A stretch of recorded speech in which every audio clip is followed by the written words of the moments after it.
Who are you? Sarah MacLeod, from the clan MacLeod. A Highlander, you say? Just like you. What are you? A ghost? No. You're an immortal. Just like you. Good. That is a perfect place to start. Here we are, born to be kings, we're the princes of the universe.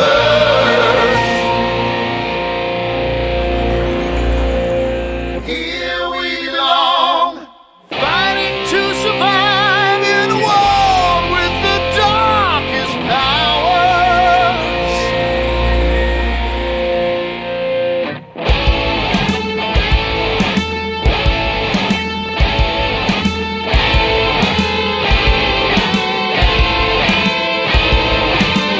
And here we are, we're the princes of the universe. Here we belong, fighting for survival. We've come to be the rulers of you all.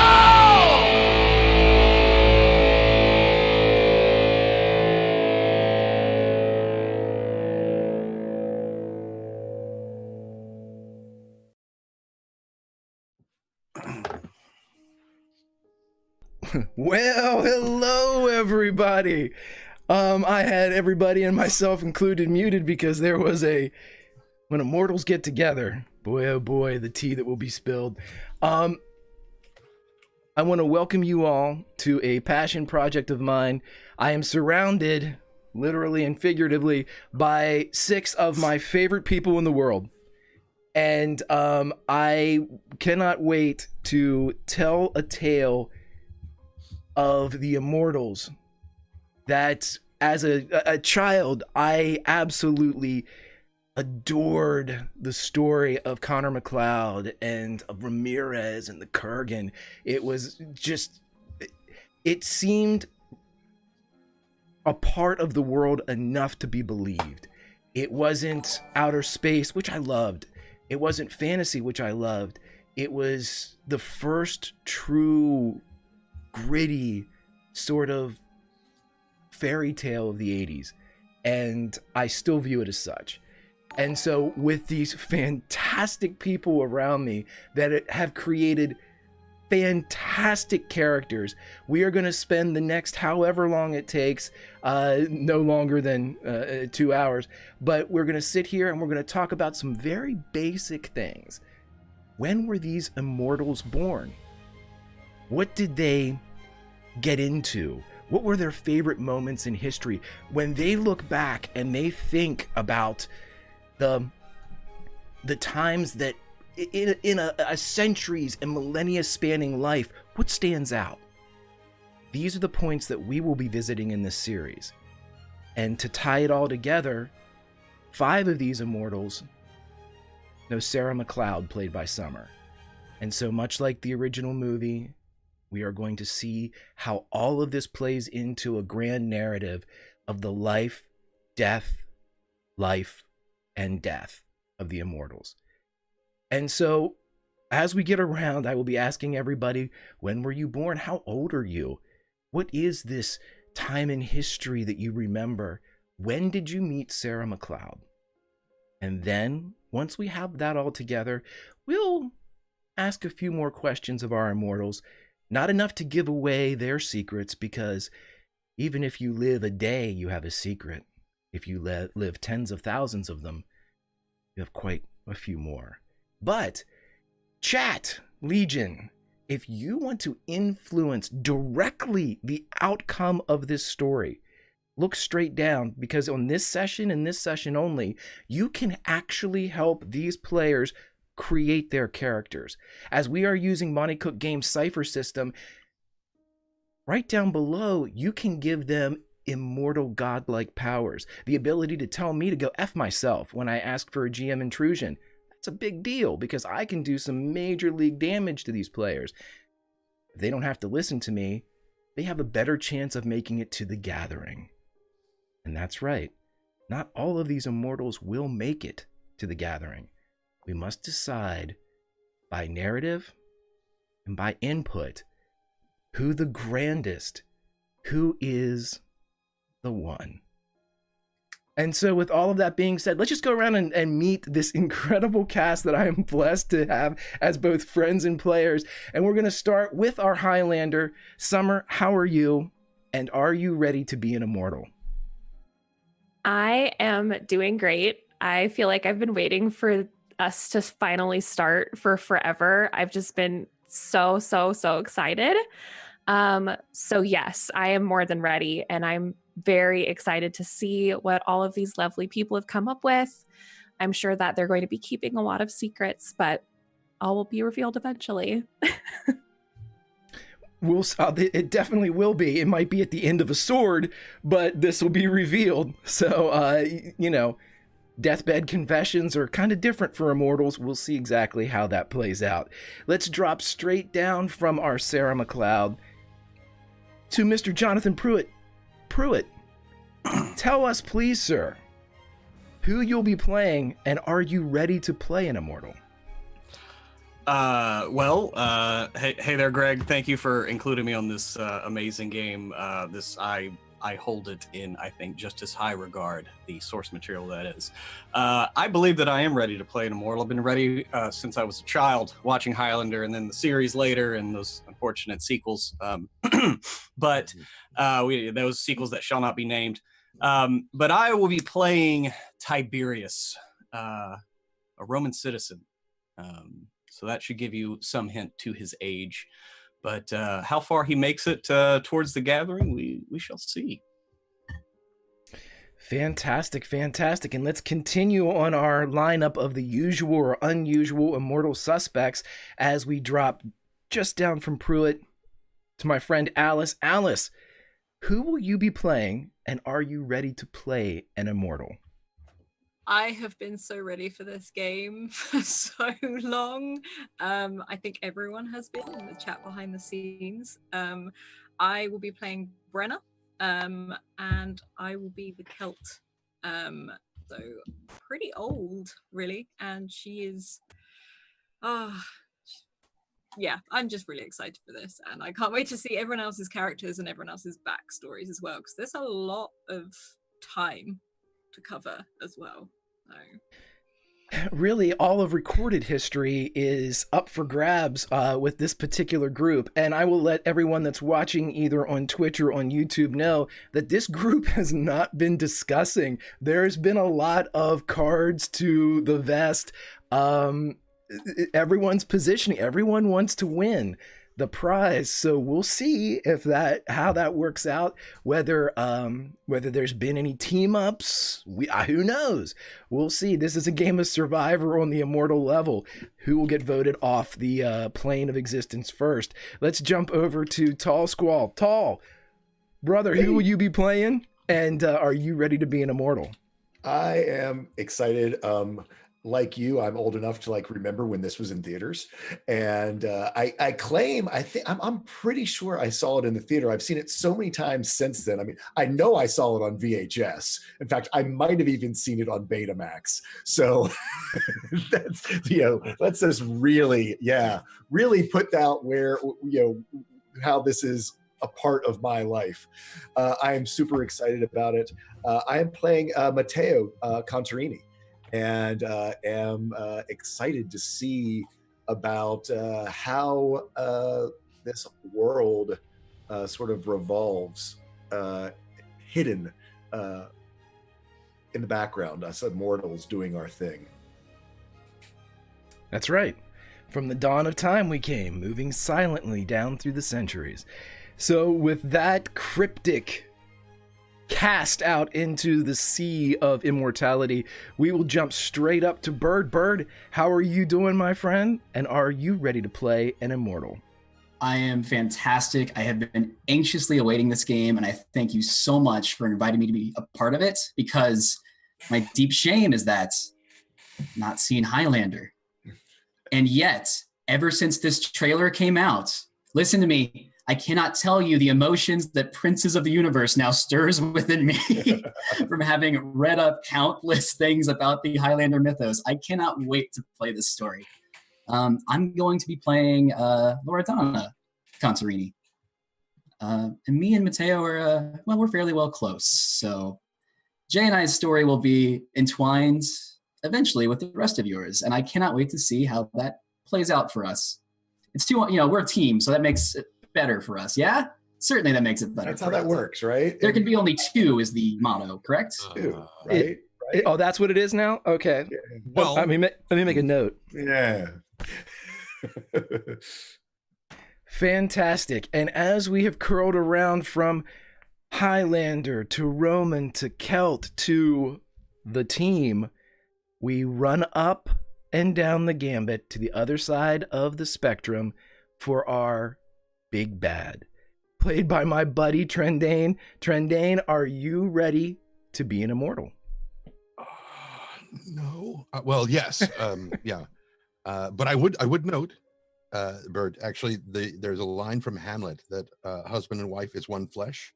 So technically, saying there can be only one could apply to husband and wife. Just say it. Anyway, Put yes, a pin in that statement. We'll see if that plays out for these. By the end, I mean, marriage counseling, who knows? So I'm Trent Sparks. I'm playing Onye, the Mad Eagle, and he's a guy. Yeah, he's got a couple of, since he's the big bad, he's got a couple of quirks that might come up maybe, but at his core, he really only has, the best interest at heart. Somebody's best interest. We'll see what it. Yeah. Mm-hmm. I will say this, buddy. You sent me your backstory, and this is for everybody gets a free shot of just a general statement made by me. I read through this thing, and my hand to God, I was contemplating having the Kurgan be in this until I read Trent's backstory, and I went, oh, no. We don't need the Kurgan for this story. And I cannot wait for you all to have that revealed page by delicious page. And so, now that we have met all of our players, all of our immortals, it's time to get down to the nitty and to the gritty and find out exactly what to expect from this mini-series of Highlander If on a Winter's Night. And so I'm going to ask the whole group this right now. Hey, everybody, who's the oldest?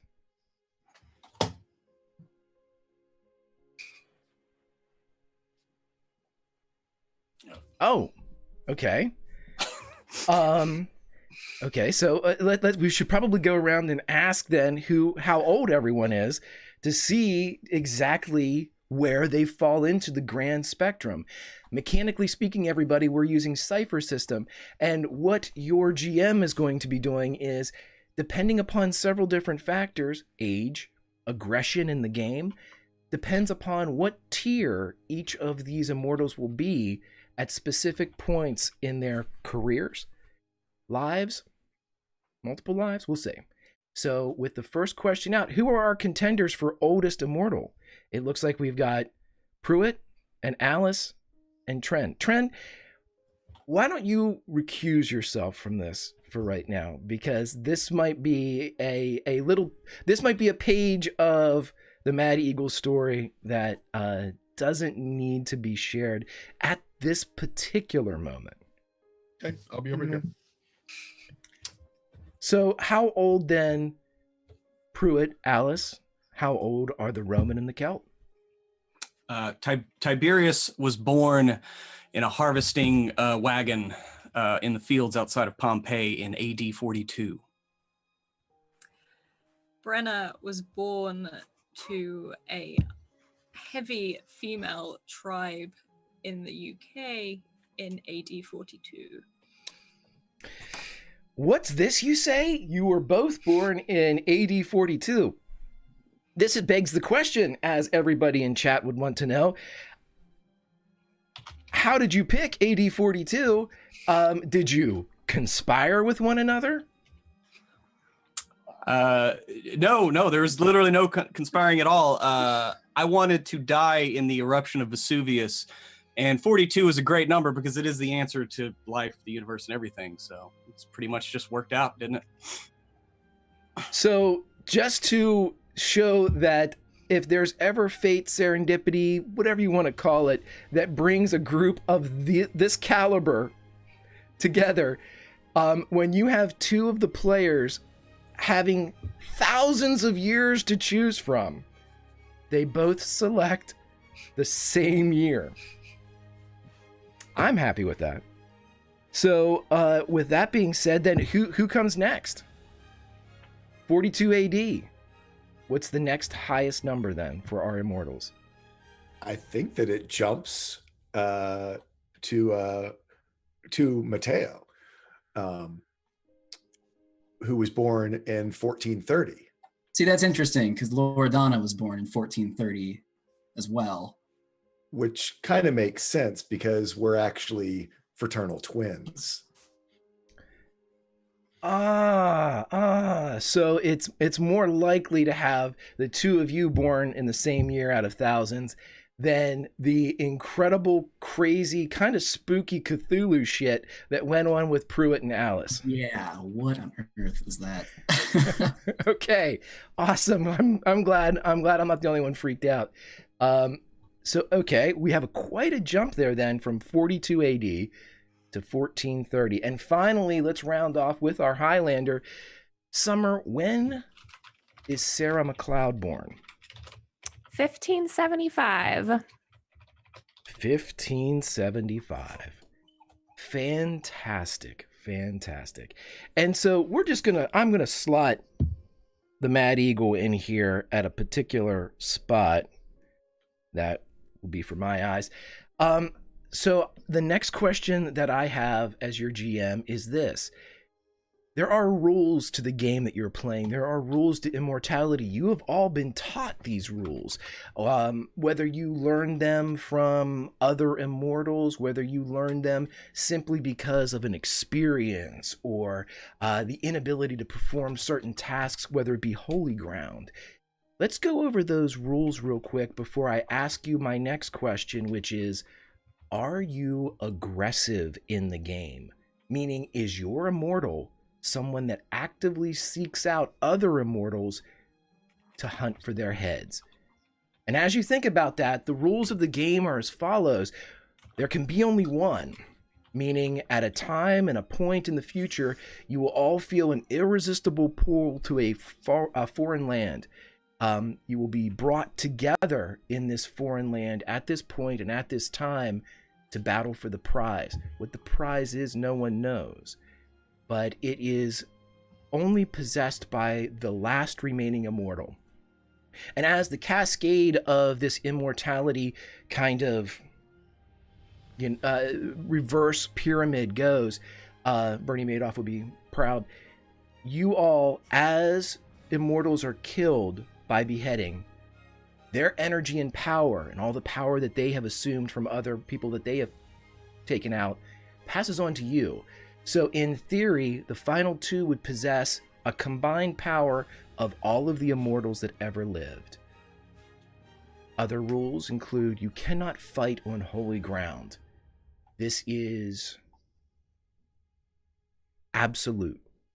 If you are on holy ground, whether you consider it holy or not, if it is considered holy by tribe, religion, cult, if it is considered holy, you cannot battle upon that dirt.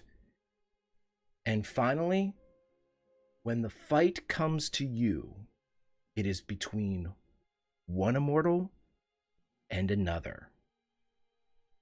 Those are the rules. In the end, there can be only one. So I will now ask everyone, and I will start with Trendane. Is the Mad Eagle a hunter, or is he just living?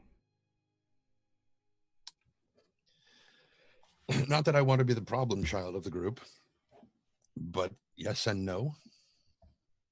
It kind of depends on his mood, because he was a farmer and fisherman. He very much loves the peace of. Ironically, it was another Sean Connery line. I miss the peace of fishing. That kind of helped to make me decide what he did, and so sometimes he's very much a kind of a pacifist, and other times not. So it just depends. Don't catch him on a Wednesday, and everything's fine. And so, once again, and I'm not trying to blow smoke on Trend, but this is a character created. You can make a bloodthirsty psychopathic maniac. You can create somebody that is just out for blood, but creating someone with depth, we have our villain. If you believe him to be a villain.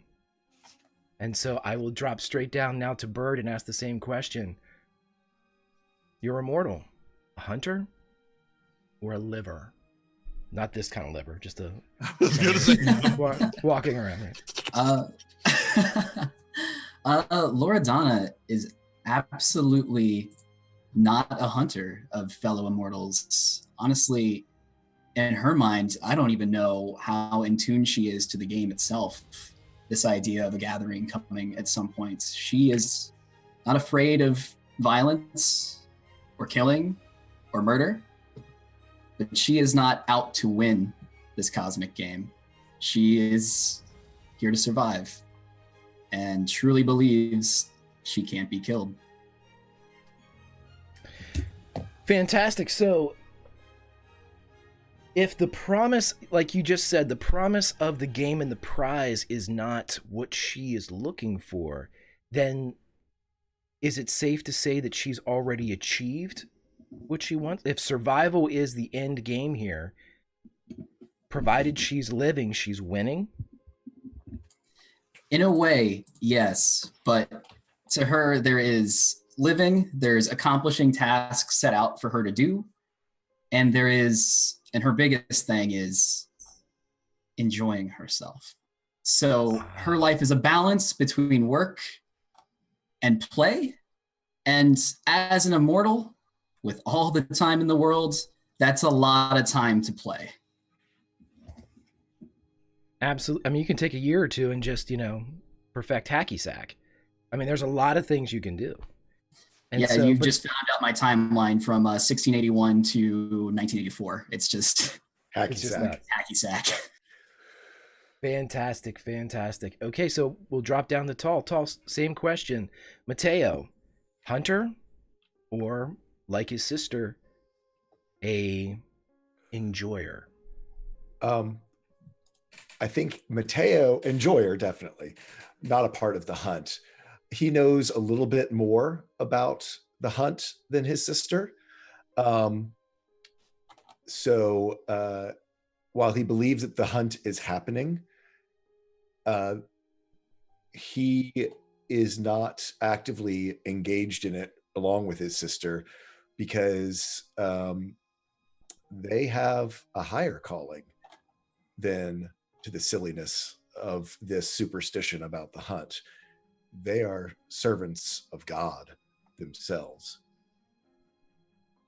We work for the church, or believe to that. Well, we'll just say we work for the church. That's dangle that and just cast it out like chum and let the rest of the sharks around here swim after it. You work for the church. Very good. Piety and enjoyment. That is the church if I've ever heard it. Pretty And much. Right. Let's jump over to Alice. Alice, the Celt. A hunter?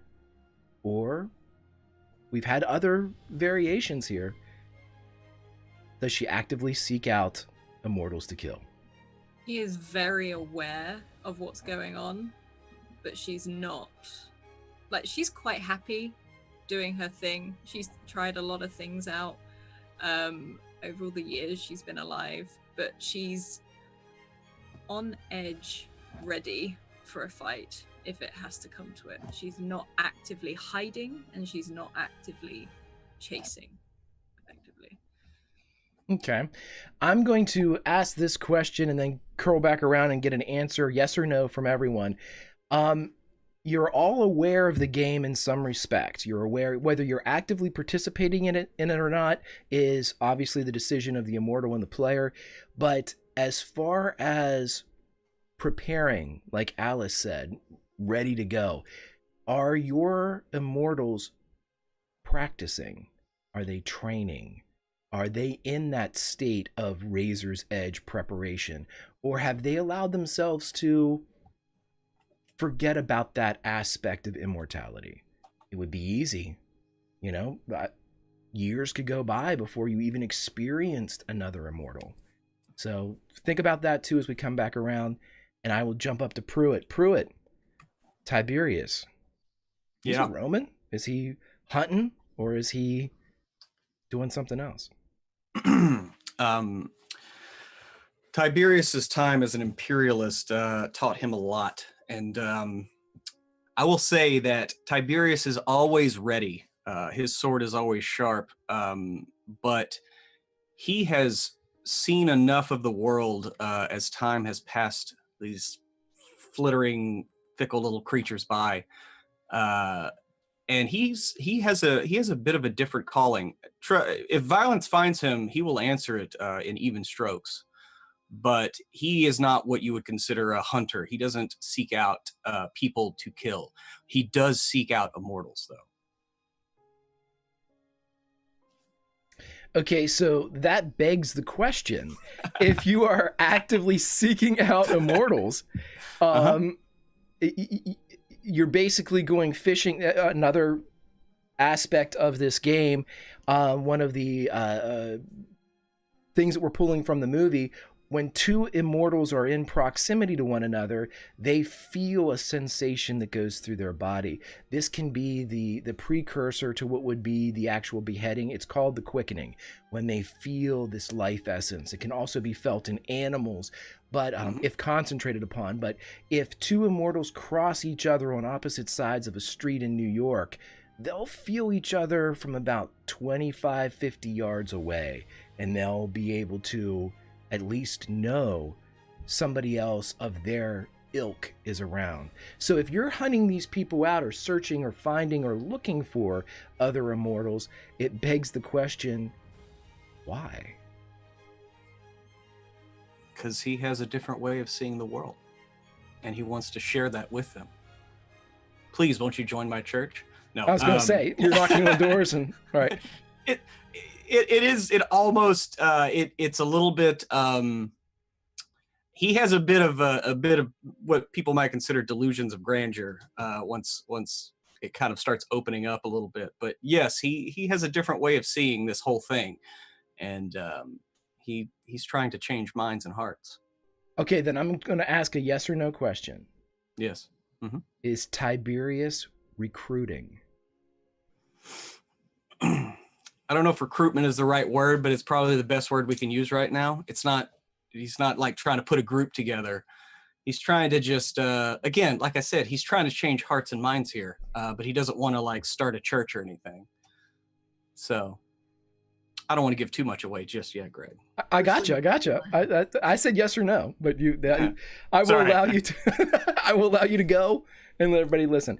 Let's drop finally up to our Highlander, Sarah McLeod. Summer, as you envision her, is Sarah a hunter from 1575 until, we'll make it 1986, until 1986? Is she looking for a fight as you envision this character? She is not a hunter. She's not going to go out of her way to find other immortals and kill them. But I think that she views the game a little bit differently than everyone else. Because the life that she's living, this is not what she would consider a life. The life is what happens at the end when she's the last one standing. So she is definitely preparing, training. If a fight comes her way, she'll do what she has to do to come out on top. So finally, some aggression among a hierarchy of immortals where there can be only one. So Sarah views this game as whether it comes to her or she happens upon it, if a fight is to be had, she's preparing for the end. She's preparing for the gathering. Fantastic. Absolutely. From That'll the be mouth of from the mouth of babes, 1575. All right, so with that being said, let's learn just a little bit more about our immortals. We know when they were born, and so I am going to go back around and ask everybody. Summer, sit back and take some notes here. Couple things. What is a moment in history that was an apex, a moment for your immortal? And if it's different, a time or the time or era when you met Sarah. I'm going to allow you all to create these characters as you would see fit. I could easily say, oh, you know, it's Cuba, 1901, and that's where Tiberius and Sarah meet. These are your characters. This is a narrative that you've created, and you all have done fantastic jobs with the backstory. So you tell me, how does this play out? Let's start with Pruitt. We'll go in reverse order. Okay. I would say that a big time in Tiberius's life was from the years, the late 200s till about 425, 450. He was busy perfecting Damascus steel, which would then thrive for the next many centuries. But in the lands of Damascus, he had traveled, hearing about some new ore that could possibly create better steel, and so that was an apex for him, because he was and always has been a bit of a blacksmith. Never weapons at first, but we are what we're made to be, are we not? And then, what do you think, Summer? I'm thinking something in the early 1700s. I don't know. It's a good time. Okay. What are you thinking? I'm willing to be anywhere and do anything because Sarah is definitely a drifter. Mm-hmm. So if you have anything that you're leaning toward that you think is interesting, I'm totally down. I'm kind of liking maybe something in the Caribbean, 1700s. It's the beginning after Columbus has already come over, and now there's like basically the gold rush for trade and gold and Yep. the new land. Because for an immortal, I mean, like, a new land, what the fuck, you know? And so I would think that would be the first time maybe Tiberius like heading across the Atlantic, and if Sarah would be there, maybe crossing paths somewhere there. Yeah, I definitely can see that. A new world is definitely worth exploring. I'm going to interject. You said specifically Caribbean. After Columbus, as soon as the gold rush for land and all the nations. Sorry, I totally like skipped 200 years, didn't I? Well, no, I'm just saying, I want to make sure that I nail this down. This is the age of piracy you're talking about right now. Yeah. Is that what we're... Let's be pirates. where there's no real good guys and bad guys. There's countries taking other people's stuff, and then there's people taking all these rich country stuff, and like, who's good and who's bad. And so, yeah, I'm sorry. I said 1700s. I meant like 15, maybe 1600s, because he came over 1492. I totally spaced on my dates. My bad. We can be very broad here. Okay. If it's the age of piracy, you said Caribbean, and you said, and I immediately, you know, I'm tuned in now to like Nassau and everything. Okay, so yeah, love that. That'll be saucy. Yeah. Alrighty. And so if that's the case, then mechanically, as the series would be, each episode that deals with a new immortal, we will see how they became an immortal, when this highlight of their life many lives happens to be. And then, of course, when they meet Sarah and how that dictates the future, not only of their character, but of Sarah and of Immortals at large. And so, awesome, Pruitt. I love that one. Let's jump down to Alice. Same questions. Since you were also born in 42 AD, where would you like to, or what would be the highlight of your Immortal's life? And then where do you envision, or how do you envision meeting Sarah? Highlights wise, I was stuck between two because there are two things that sort of made a big decision for her, but I will go with one of them. And so around 793 AD, the Vikings invaded and they took a lot of people back with them. So I would have seen it as maybe they took her captive, but when she arrived basically in Scandinavia, she saw a society that allowed women to fight alongside the men. They had their own respect, their own power.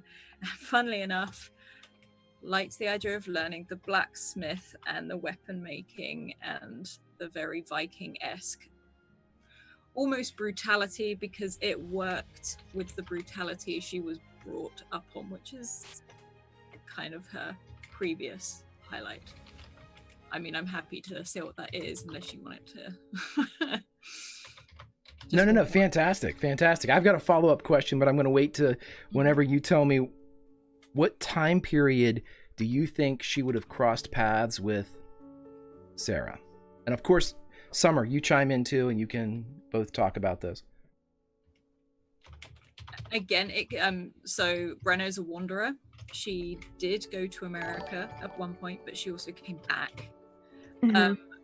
One of the options I did have, because of what happens to her over time, is maybe in World War II, when all the women were brought in to start fixing and doing all the more male jobs in the UK, and she is a mechanic and she knows how things work, and she starts to work on the planes and starts to create new things and modify things. Yeah, I like that a lot. Because I definitely see Sarah would have wanted to try and be a nurse, because she's obviously not afraid of being killed on the battlefield. So kind of a first responder to pull people in. So if we were both kind of in the same area. Yeah, she would have been either on the front line fixing things, because again, can't really die if something hits her, or she would be doing the really gritty jobs where you could really hurt yourself, like in aviation and stuff like that, probably. Fantastic.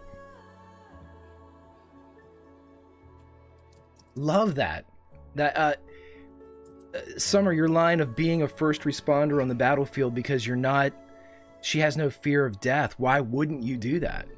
And that's, I love that. That's a great, something to explore. So I'm going to jump over now to our twins, and I will ask you jointly, what is a major moment for the two of you? If it's separate, it can be separate, of course. And then when did the twins meet Sarah? Well, I know for a fact that a major moment between the two of us was upending the Patriarch of Venice in the late 1450s, which ushered in an era of Contarinis throughout the church and throughout ruling positions of Venice and Italy, and kind of secured our family's name as being controlling powers of a major faction in the Catholic Church. So that was something pretty substantial for us. But as Immortals, we also bounced around places, including eventually. And Jay, do you want to take the America road trip we had? So yeah, the Americas was a exciting new type of place, and a place where a lot of our family and connections in Italy needed to make inroads. And so in 1895, we came pretty much as emissaries of from Italy to create Unione Siciliana, which is a organization that was meant to influence the Italian vote and was very heavily involved in the Prohibition era, in the gangs around Chicago. And, the 20s were roaring, and we helped roar them in. And, while the noble Summer was Sarah was going out on the battlefields because she couldn't get killed, we were running booze because we couldn't be killed. We were bootleggers bringing booze across from Canada. So that was a very big part of our life. And then I guess probably Summer, if Sarah, we probably met late in life, certainly you being more altruistic than the twins, possibly. Our place where we hang out in the 1970s is, of course, Studio 54. Yeah, I was thinking that we probably would have met pretty close to like present day. Yeah. So I think that would be awesome. Absolutely. And I will drop this will next week in our very first session of story. You will be told this, so I'll go ahead and give you a little bit of advanced warning. Sarah knows about all of you. Not specifics, but knows that if there are immortals that could be not necessarily trusted, but you could meet with, that you could hold a conversation with, you all have been given to her as these contacts. And so if the 1970s and Studio 54, if that's the first time we have this meeting, it will be a grand one. You had asked the question about whether we were keeping our sword sharp and honing our skills. For the twins, that is very much so, as we are an employee of the church. And when they need things to shift politically or religiously around the world, we help them with that.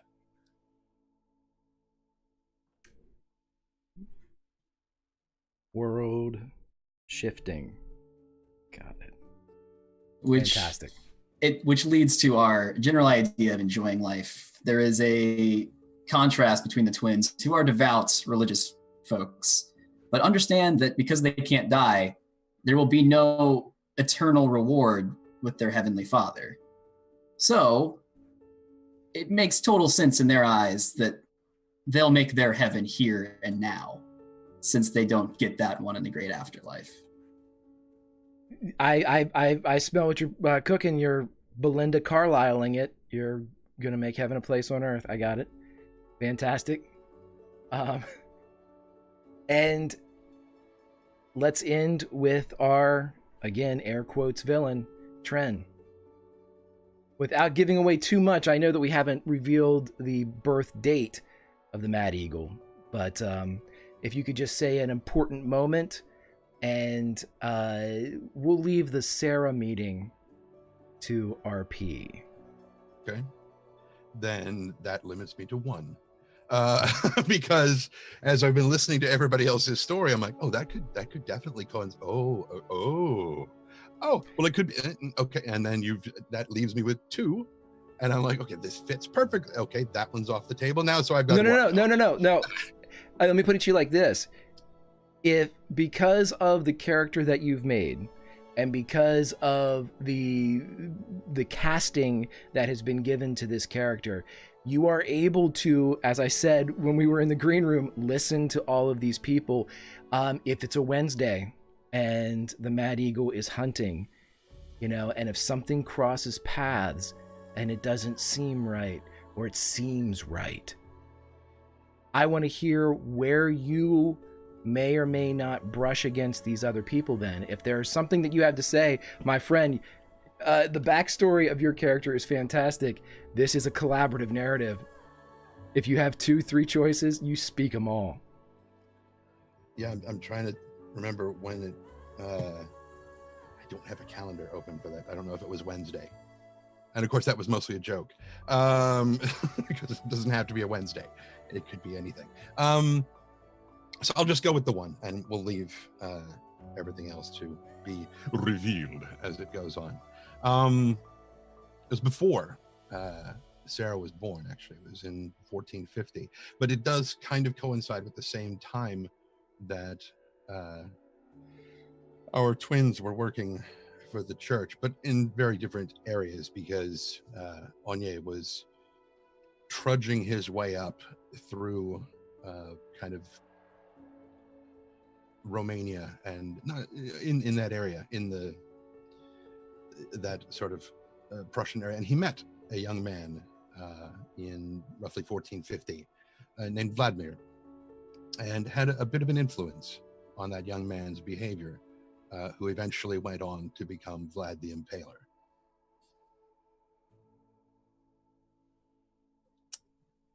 I would say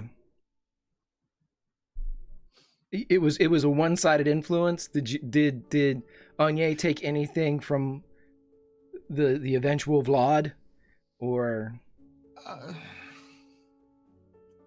much like my very first answer to you, yes and no.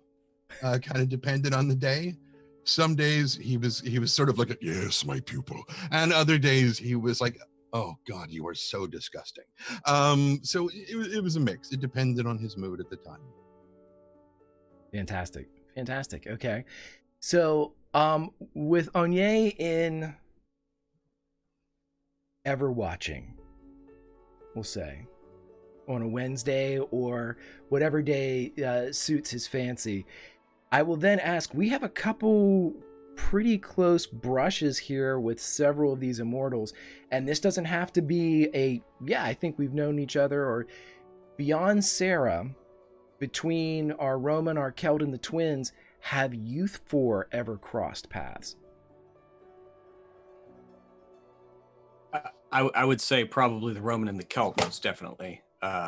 Considering Tiberius, a few years after his initial death, shall we say, Rome kept pretty good records, so he decided to truck on up to the frontier lands and ended up in early Britannia, and so he would have definitely run across the Celt, I think.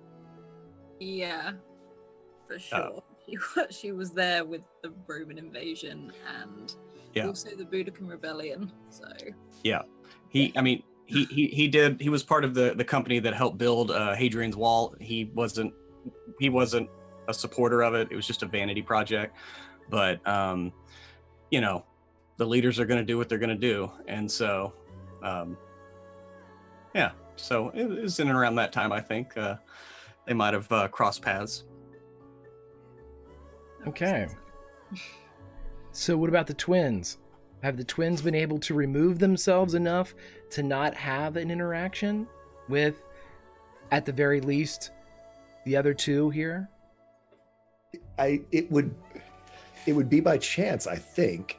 I mean, working for the church, we were often sent off to other places, but also we knew the importance of keeping our immortality hidden.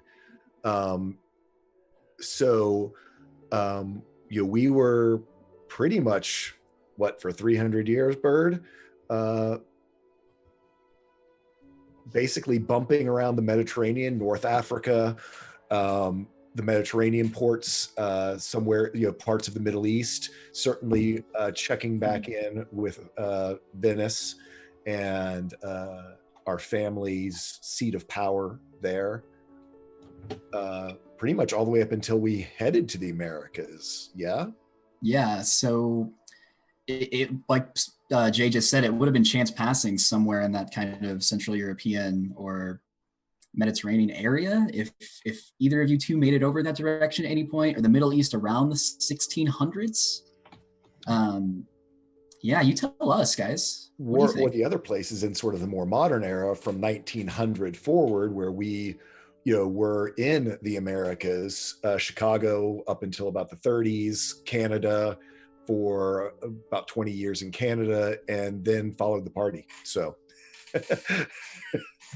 Chicago is certainly a possibility. Late 1700s, she would have been in Europe for sure.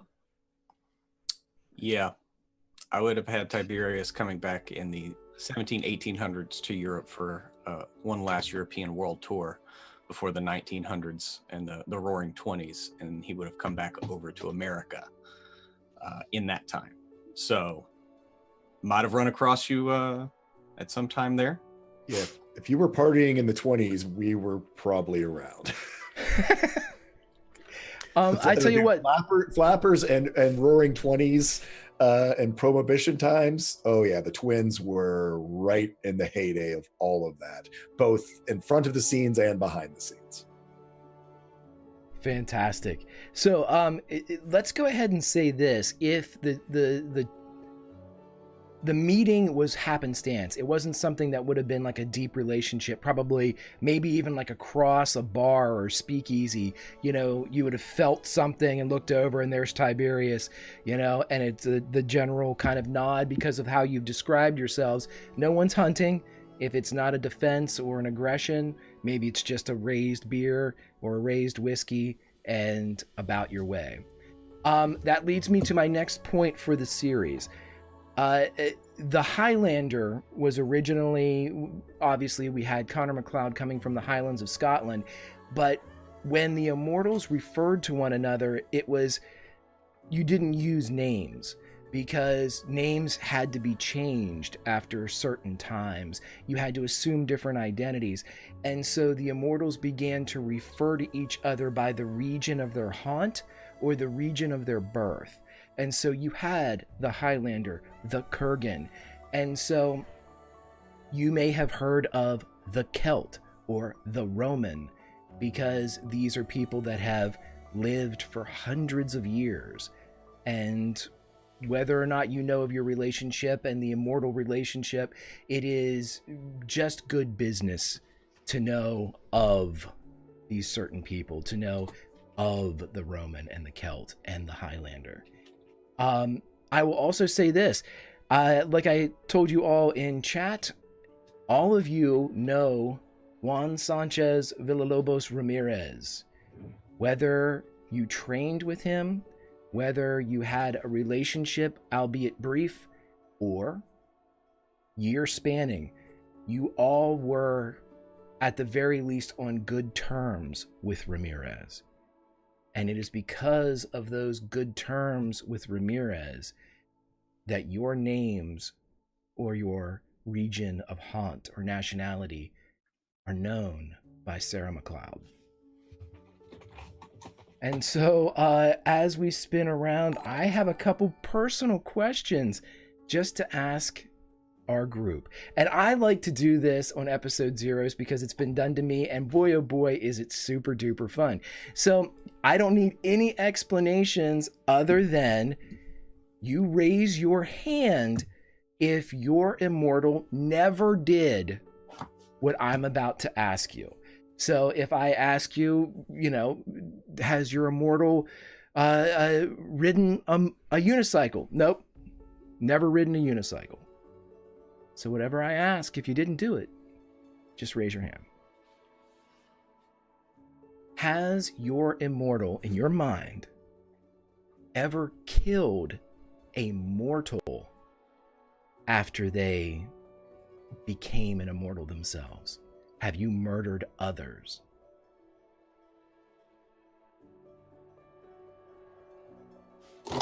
Sorry, yes, if we raise your hand for yes or no.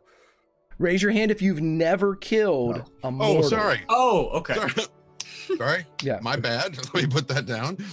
If you did, keep your hands down. Okay. My immortal married.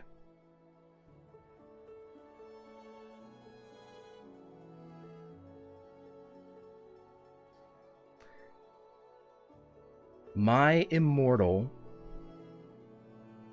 longs for something.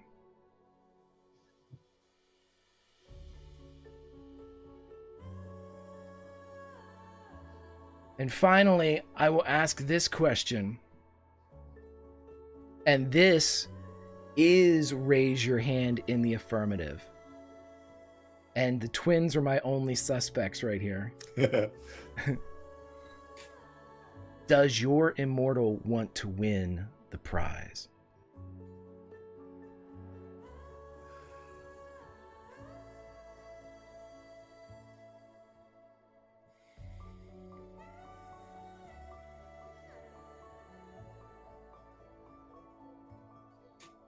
I love it.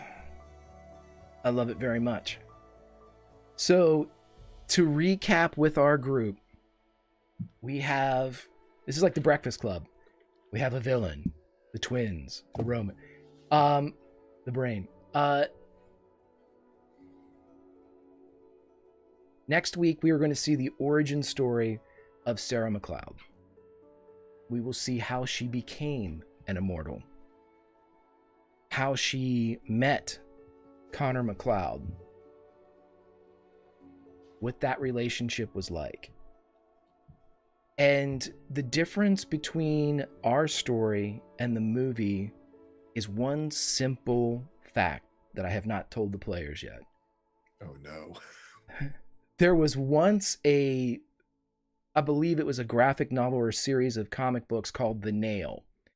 And it was, what if Jonathan and Martha Kent had never had a flat tire? And they never stopped and found Kal-El, and someone else did. One small thing, like a nail, can change everything. And so for our story, there was a time in the movie when Ramirez was at the home of Connor McLeod, and the Kurgan came a-callin'. The Kurgan beat Ramirez, took his head. But in the movie, Connor never came back. In our story, he did. Connor is not the immortal he was, but the Kurgan is already dead. The prize is still up for grabs. The gathering will still happen. Connor is there. But his relationship with Ramirez as the last of his pupils, the last of the relationships that Ramirez had with the immortals, Ramirez was always searching for someone that he felt would be worthy of the prize, because he knew he could never make it. He had died too late in life. He was too old. He could never be faster. He could never be stronger, no matter how hard he trained. So Ramirez did the next best thing. He looked the world and the ages over for those immortals that he believed would take the prize and would do right by it. Connor McLeod was the last, and Sarah McLeod is the first that Connor will try to teach. But the others that Ramirez felt could win were a Roman, a Celt, and two twins. The prize is up for grabs. The gathering is just that. These immortals will feel a pull to a foreign land. They will fight, and there will be only one. Onye the Mad Eagle is there, but he has a story to tell as well, and our second episode will be his. And then it is up to you, fair viewers, the Legion. You may pick your favorites. You may cry when they fall. You may call a hero a villain or a villain a hero. But you will do so with us, as this is a collaborative narrative. And the story of the Fauna Winter's Night is one that we will all tell. And so, as you look upon these immortals for the last time together, for the next time we see more than 2 or 3 will be at the gathering. And the faces you see here in totality will not reach that point. So we ask you to show up at 4 p.m. Eastern on Sundays to watch this story as it unfolds through the ages for both the players, for myself, and for you, the viewers, because the next sentence could be yours. It could be Tall Squall's, Trends, Pruitt's, Alice's, Summers, or Bird's. The story is unwritten until we pen it, and pen it we shall over the next few weeks. Be here with us, and until next time, I'm going to go around, say goodbye to all of our immortals until they take up the mantle to win the prize, by hook or by crook. Tren, where can we find you online, my friend? Very rarely on my own channel, though I do host whatever channels I happen to be on, usually for RPGs and whatnot. Next one is over on Arvin Elron's channel for Adventures in Middle Earth on Tuesday morning, California time, where we will continue fighting the shadows of Mordor, myself as Tonibear, the Hearthminder of the Beornings. And we'll see how that goes, because we're in a bit of a pickle, having just returned to the Mountain Hall and finding ourselves at staring down a bunch of arrows where we left as friends. Something has gone terribly wrong in our absence over just like a week, and now they don't like us. As is always the way. I mean, yeah. It's you know, the politics is just. I would like to say, everyone, that Sir Anti-Stud has given you all the ability to tell me to go F myself. Yes. So with that donation, you have all been given the ability to say, GM intrusion? I think not. And so that is a powerful bullet in your arsenal to be used in your upcoming moments. Everybody, Trend's link is in chat. Please follow this beautiful man and beautiful voice, and be able to, all of his projects are just turn them on and listen and just ASMR that shit, man. Just drink it in. As we drop down to Bird, my friend, where can we find you online? Hey, I am Bird versus Plane everywhere. You can find me on Twitter, posting dogs and pigs mostly. You can find me on Twitch, where I'm a charity streamer, playing a whole bunch of games and raising money for different charities. Next week will be to write love in her arms for their Valentine's Day Doesn't Have to Suck project. So please come hang out, be cool, be chill, and let's spread some joy and stuff together. And I can't wait to tell this story. I'm like shaking with excitement. Oh, fantastic, my friend. And as I always say here on the channel, I am blessed to be able to play with kind people.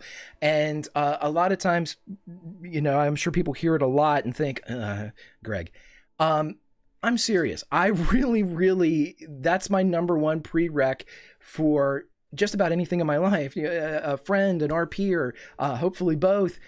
Be kind. And all of these people are that. And so when I throw up a link in chat, know that at some point in the future, one of these people will tweet something, put something up on social media, retweet something that makes your day feel a little bit better. And you know what? If you can have a 30-second vacation from some of the shit that's going on in the world right now because of these 6 people, click that follow button and follow kindness. It works in the grand scheme of things. Tall Squall, my friend, where can we find you online, brother? You can find me all over the interwebs as Tall Squall.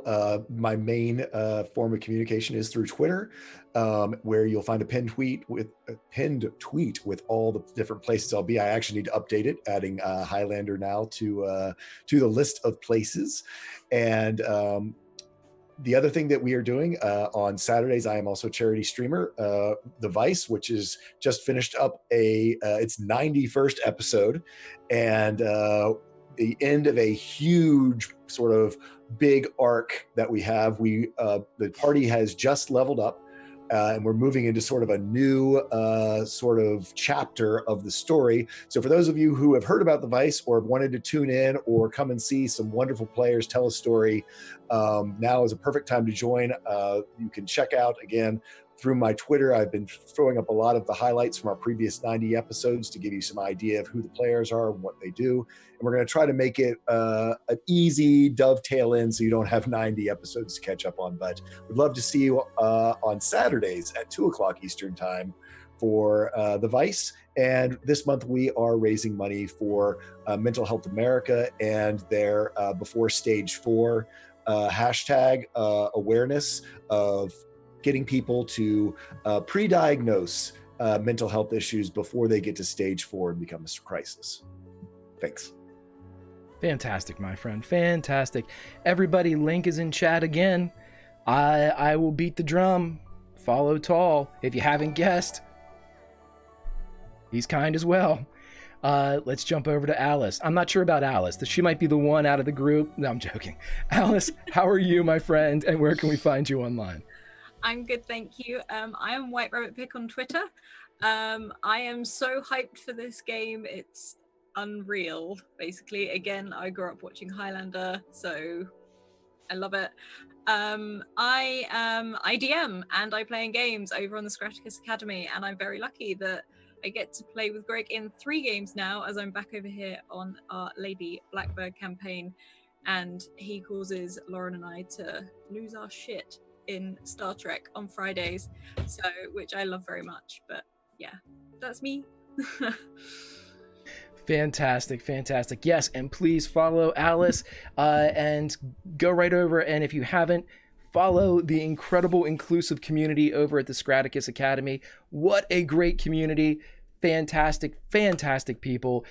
So warm, so accepting. I don't know why the hell they allow me to show up. Pruitt, how are you doing, my friend? And where can we find you online? Well, Greg, I'm doing absolutely amazing. I am overwhelmingly excited to play this game with these great people. I am one half of WebDM. We have our YouTube channel where we have DM advice, inspiration videos. So check us out every Wednesday for that. As far as games go, with this game, I am now in 6 games that I play or DM on Tuesday night. I get to DM this madman right here in a little Starward Bound, little D&D in space. And we do have plenty of fun there. There's plenty of brothels visited and a lot of drugs imbibed. So that's just the kind of game we roll over there. On Wednesday, I am in 3 games, 8 hours straight of gaming. On the Encounter Roleplay channel, I'm playing Call of Cthulhu from 1 to 4 Central, from 4 to 7 Central. I am still there playing Warhammer Fantasy Roleplay 2nd Edition, and from 7 to 9 back on the WebDM Twitch channel, where I play the Invisible Sun, Unearthly Twilights. It is a fun, surrealistic, madscape game. You should check it out if you have the opportunity. On Fridays, I am playing Octung Cthulhu, the Modifius 2D20. We're basically play testing it right now. It's not even out yet, so you should check it out. We're having a lot of fun over there. I finally got to shoot my gun. It was awesome. It was good. And then, of course, here on Tales from the Grim, I cannot wait to get back here next week. Even if I'm not playing, I just can't wait to see where the story goes. I love Highlander so much, and I challenge Bird versus Plane. If you don't watch the movie before next week, we're going to have words, son. That's all there is to it. It's on Amazon Prime. I watched it today. Back to you, Greg. Fantastic, my friend. And finally, let's jump up to our Highlander. Summer, how are you? And where can we find you online? I'm doing great. I'm so excited. I literally can't wait for all of these people to be back. It's kind of sad that this might be our last time all together, but it's going to be just such an incredible story, and I couldn't be more excited. I do a lot, so just follow me on Twitter at Just a Summer Job. I'm in games, GMing, and playing every day of the week. 2 games on Saturdays and Sundays, so just go check me out there. I also have a channel here on Twitch, off_the_table, where we stream Monday through Friday. Tons of good games there. We have viewer games every other Wednesday. So if you're interested in playing a really, really cute game about being spirit animal children who solve mysteries and make friends, then we're still taking signups for that. So yeah, but that's it. I'm really excited. Thank you all so much for just being here and being so supportive, and what amazing characters and people. I'm just so excited. Thank you so much, Summer, and I can't wait to tell this story, because each and every one of the characters have a story to tell, and these players are so passionate about any project they get into that I knew right away that this is the group that could tell the story.